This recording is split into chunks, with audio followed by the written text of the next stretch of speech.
Hi, fellow Fandisals! Ako uli, si Claire, for another off-season episode of the Fandisals podcast. This is part 2 of yung previous off-season episode ko featuring yung mga AUs from 17. So, I mentioned nga dun sa previous episode yung mga napansin kong common tropes of AUs and also yung mga common na mga members ng 17 na na-feature sa mga AU and yung mga common nilang characters and what I thought of AUs these days. Tapos nag-recommend din ako ng ilang stories from TikTok. Most of them, Tagalog, Taglish yung stories nila. So ngayon, tutuloy ko lang din yung iba pang mga AUs na nabasa ko na I would recommend and nagustuhan ko. May isang cute na story yung kay Hoshi. Si Hoshi yung featured na member. It's from Shu Haobei, Xuuhaobei. Ang title niya is You Only Married Hoshi for Convenience. Na parang it was a marriage because of a business merger between their two families. Na parang the girl kasi wanted to have a position in the high position in the company pag nag-merge. And si Hoshi naman wanted to have the freedom to do what he wanted outside of the company as a dancer. So yun, parang cute lang din yung story kasi they were already living together pero very awkward, ganyan. Tapos it turns out kasi si Hoshi, kaya rin siya nag-agree to the marriage was because he always liked the girl. So eventually na-realize nung girl na gusto rin niya si Hoshi hanggang sa naging totoo na yung marriage nila. I guess kaya ako nagustuhan tong story na to is like with all the other Hoshi fanfiction. Lagi siya kasi yung character who's very sweet, na parang very sweet, very funny, very charming, na parang who wouldn't fall for this guy? Parang ganon. Kasi sobrang, sa akin, sa the way they write him, very irresistible yung character niya, very charming, very funny, very caring. So parang yun, natuwa lang ako doon. So recommend ko lang din yun. If you like Hoshi and if you like yung ganong klaseng male lead, this is something for you to check out. Actually, may isa pa na Hoshi character din eh. It's yung from Stories from Ace. It's Captain Kwon Sunyong as your flying school buddy na matagal na palang in love sa'yo. Kaso may iba kang gusto. Ito naman, the girl is a pilot like Hoshi and si Wonu. Parang they were all in this flying school together. Tapos, si girl had a crush on Wonu. And si Hoshi was always the guy na nang aasar sa kanya. Pero yung pang-asar na pa-cute, yung inaano lang siya, china-charm siya. Kaya lang si girl is masungit. Tapos, for some reason, he's the only person who can control yung pagiging mataray ng girl. Hanggang sa yun na nga, eventually they ended up together. And ang natuwa lang ako na element ng story, I guess kaya ko to nagustuhan. Kasi is the part na pag kailangan siya nung girl, and he would tell her, oh, count to like 7,000. Na pagdating ng 7,000, nandun na siya sa harap ng girl. Parang ang cute lang nung part na yon. Natuwa lang ako dun sa part na yon. Tapos ang isa pang nakakatuwa na parang na-reveal kasi in the end na siya pala talaga yung unang crush ng girl. Kaya lang feeling niya hindi sila magkakagustuhan. So dinivert niya attention niya kay Wonu. So dapat pala noon pa sila na, which was cute.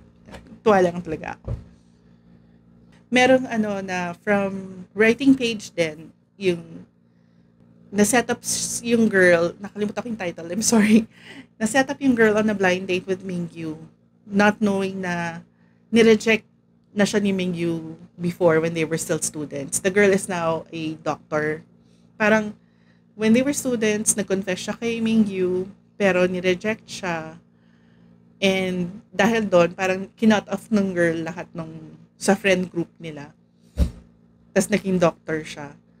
Doon sa hospital na yon, nandun din, doctor din doon si Wonu. And siya, parang nagiiwasan sila kasi parang nire-respect niya yung space. Kasi nga binlock niya talaga lahat ng sa friend group. Kasi Wonu is a friend also of Mingyu. Kaya lang nangyari nga, nagkaroon ng blind date. So nagkita uli sila. At as it turns out, yung sister pala ni Mingyu nasa hospital. Tapos yung girl yung doctor niya. So nagkaroon uli ng chances for them to see each other again, ganyan. Tapos yung nag-sorry siya, nagkapatawaran. So they were trying to get to know each other uli. So in-unblock na niya lahat ng friends. So lahat uli, friends na niya uli. Tapos pati si Wonu, kinakausap na niya sa hospital. Whereas before, iniiwasan niya. Um, so long story short, tinry nila ni Mingyu to be together. Pero na-realize ng girl na ang gusto na niya was Wonu. Hindi ko na ikakwento yung details. Basta something happened along the way na na-realize niya na Wonu was the guy for her. So cute din yung story na yon. Kasi parang it's more of sino yung gusto mo? The one who you love or the one who loves you more? Parang ganyan. Isa pang one who lead character, kung matatawag mo siyang lead, isang Wonu-centered story na nagustuhan ko, kasi kakaiba din siya, is yung from She Writes, SHEEE Writes. Ang title niya is She Came from a Toxic Relationship to a Good New Boyfriend. Toxic relationship kasi was with Wonu. Naging boyfriend niya when she was still a student, na at first, okay naman, mabait, ganyan. Kaya lang parang naging obsessive, naging possessive. Kaya lang, the girl kasi lost her family. So parang ang nangyari, naging dependent siya dun sa guy. So it was hard for her to split up with him and to let him go. Hanggang eventually, nakikipaghiwalay siya. He unalived the brother of her best friend. So, tas tumakas na siya. Pero he was telling her na, I will come back for you. So, may mga ganong psycho, criminal, scary element yung story. Hindi siya purong love story. I guess kaya ko siya nagustuhan. Kasi kakaiba siya. Magkaroon man ng love story element, parang hindi lang siya yun. Parang ganon. So, ang nangyari was, nagkaroon siya ng bagong boyfriend, which was played by, DK. Kasi the new boyfriend is Eros ang name niya. He was helping her out, parang nag-therapy siya, tapos parang just to get over everything. Tapos sinutulungan siya dun sa police para mahanap yung ex niya. Kasi lagi siyang may nightmares, wala siyang peace of mind. Kasi nga, criminal yung ex niya eh. Tsaka pero eventually, sabi nung new boyfriend niya na parang gusto mo parang magtago na lang tayo. So eventually, ang nangyari is, na-try ng police na hulihin yung ex niya. Kasi parang nakita siya somewhere. Tapos nagkaroon ng shootout. Sabi na matay na yung ex niya. Kaya lang, since sira-sira daw yung face, hindi ka pa rin sure. Tapos nakakatanggap pa rin yung girl ng messages from the ex. So sabi niya, hindi pa siya patay. Hanggang sa nahuli na raw ng police, tapos pinuntahan nila sa presinto, na nakaharap niya rin yung guy. So takot pa rin yung girl. So what Eros did, her new boyfriend did was, magtago tayo. Parang nagpunta sila sa isang place, isang island, para sila lang yung nandun. Just for the girl to feel safe. Tapos in one of the instances na umalis sila nung boyfriend niya dun sa island, she met her therapist na ang boyfriend din niya yung nagpakilala sa kanya. Tapos inamin ng therapist na her new boyfriend is actually her criminal boyfriend. Nagpa-plastic surgery lang siya. And he has been blackmailing so many people para lang ma-fabricate yung bagong world that they are living in. Na parang yung namatay na supposedly yung ex niya was the boyfriend of someone na binlackmail niya. Yung mga ganyan. Na parang pina-plastic surgery niya yung isang guy para kunyari siya yung nakakulong. Yung mga ganon. So, sobrang freaky, sobrang scary na ang galing din ng pagkakasulat ng writer na to. Ang ending pa niya was alam na nung girl Pero syempre, hindi niya naman pwedeng i-confront agad yung guy kasi nga ang dami niyang connections, ang dami niyang hindi niya pa alam kung paano niya how she, how she was gonna play it. Hindi niya talaga maano. Hanggang sa eventually parang nag-anniversary sila or something or basta nasa island na uli sila together. Tapos she was telling the guy na parang I've been trying to imagine what I would do if I found him kasi I want to kill him myself. Kinukwento niya doon sa guy. Tapos yung guy nga was saying, like how? Tapos nagbibigay siya ng example. So sabi niya, and like yung, halimbawa, lalasunin ko yung coffee niya.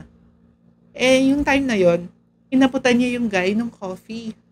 So, parang, doon niya na-realize na, alam ko na kung sino ka. So, ito, nilason na kita, ganyan. Pero hindi lang niya basta nilason. No? Ang haba pa nung violence na doon lang ako medyo na-off kasi parang kumbaga naging psycho na rin yung girl kasi kung ano yung ginawa nung ex niya, mas malala pa rin siya kasi tinorture pa niya yung guy bago niya eventually in-unalive. Although, I guess, because of everything that happened to her, hindi mo rin siya masisi. Kaya lang, ang freaky.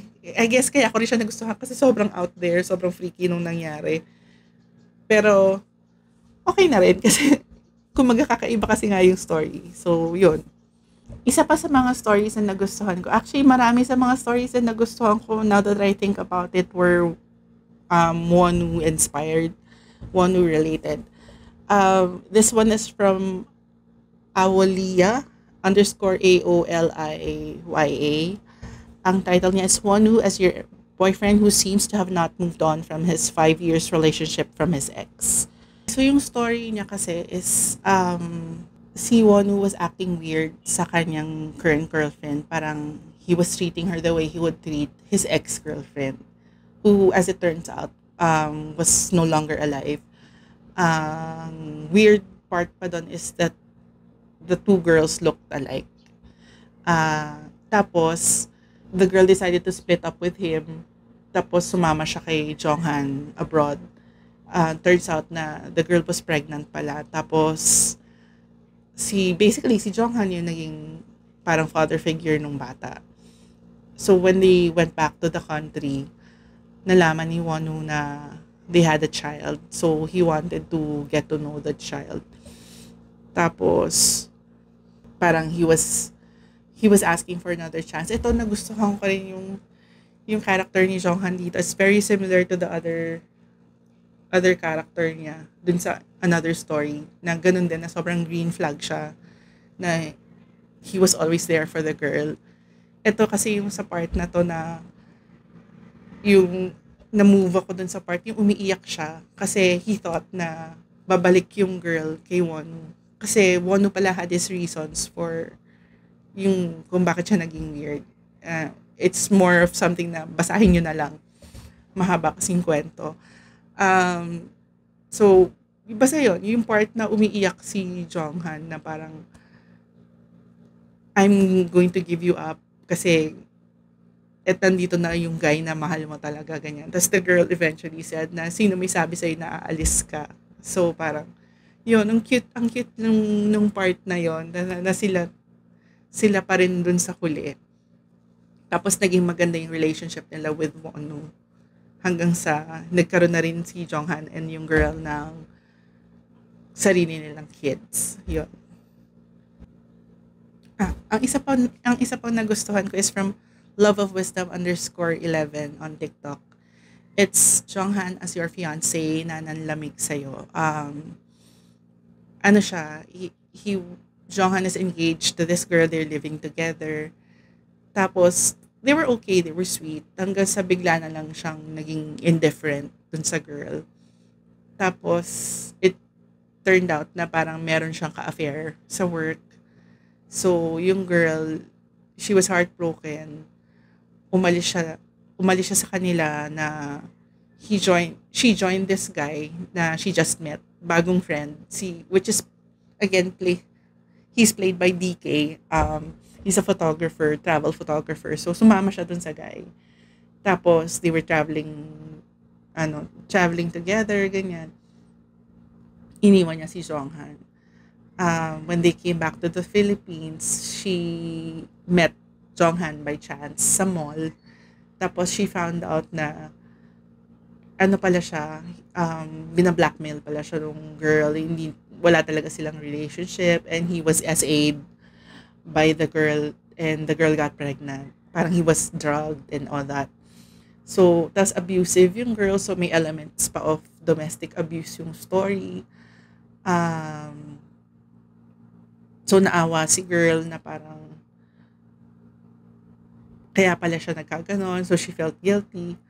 Ang ano mo pa dun sa sobrang green flag talaga ng character ni DK was parang sabi niya, oh, nandiyan pala yung guy na uli and he has valid reasons for what happened. Pwede naman kayo na uli. Na parang oh, sobrang green flag. Tapos, pero syempre the girl said, hindi naman ganun yun. It's not that simple. Kasi nga, kumbaga, sila na rin kasi nung guy. Pero nakakaawa yung character ni Jonghan doon kasi yung sa yun nga, isa domestic abuse part. Pero, so yun, in the end, eventually, ano na lang, parang naging friends na lang sila. Tapos she ended up with DK. Pero maganda lang kasi yung story. Again, yung pagkaka-portray ng character ni DK and yung I guess ang napansin ko rin, madalas dramatic yung mga roles na yung mga storylines ng nagiging character ni Jonghan eh. Lagi may mga ganong dramatic element. So natuwa lang din ako doon kasi very moving din yung story tungkol to sa ano, sa domestic abuse and all that. Last, ano, again, it's a one related story. It's from Sodabin, Sodabin. It's called Movie and Move Out. Story niya is the girl was asking her boyfriend to na mag-split up na sila because she fell out of love. And the guy played by Wonu is asking for another chance with her. Sabi niya, let's try to act like a couple pa rin for the next 3 months, which is when the lease of their condo ends. So the girl agreed na parang, oh, sige, we'll act like a couple pa rin, same. It's like we didn't split up. Pero pagdating ng end ng lease, wala na. So nag-agree yung guy. Turns out, yung girl pala, the reason she split up with him is meron siyang cancer. And she didn't want him to have to worry or take care of her.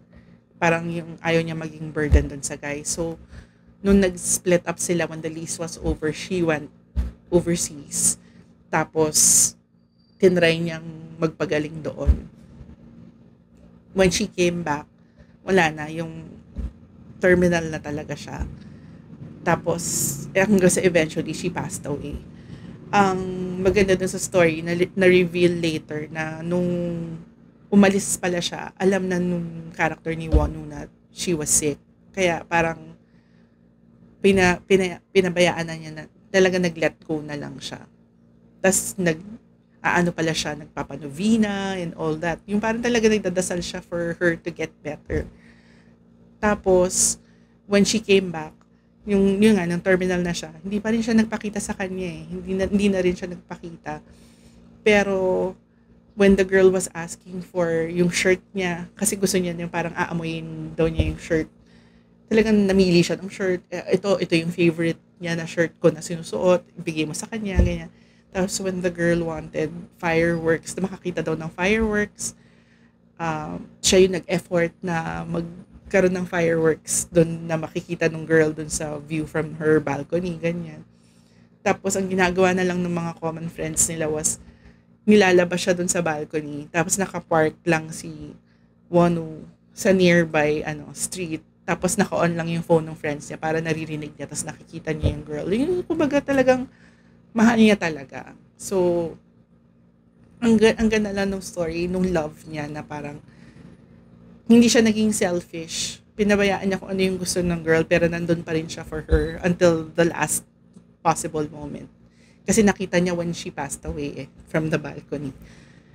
Yun. Ang ganda lang din ng story na sad siya, pero ang ganda kasi kita mo yung love ng dalawang characters for each other. I think ito yung may alternate ending siya eh. Kasi dun sa isa, yun nga, she passed away, ganyan. Tas dun naman sa sumunod, sa alternate ending, instead of yung ano, na nag-antay si Wonu, ang nangyari was, kumabol siya sa ano, kumabol siya sa airport when she was leaving for abroad. Kaya lang nagkaroon ng car accident and he died. So, ang nangyari, yung friends nila didn't tell her hanggang sa nung nakauwi na siya, nung yung nga, terminal na siya. Tapos, pumunta siya dun sa grave ni Wonu and that was also where she died. So, parang nagsama na sila sa afterlife. Yun, sad, pero maganda rin yung story. Actually, meron akong isang AU na nabasa na I didn't really get the name of the writer kasi it was the very first one na nabasa ko. And I guess yun yung naging gateway ko to the other fanfiction na na-recommend ko ngayon. Ito yung kay Jong Han and Marigold. Marigold. Ito yung parang they ended up together, then the girl passed away during their anniversary na she was pregnant pala. Super sad love story, pero again, another dramatic role for Jonghan na nagustuhan ko rin. Kung alam niyo yung name ng writer, please let me know para ma-check ko rin yung ibang work niya. So yun, that was part 2 of our recommended 17 AU fanfiction stories on TikTok. If you have any AUs na you would recommend, I would love to know about them and I will be happy to check them out and maybe feature them in a future episode of the Fandesals podcast. And again, thank you so much. It's been me, Claire, and catch you again on the next episode of the Fandesals podcast. Bye, everyone.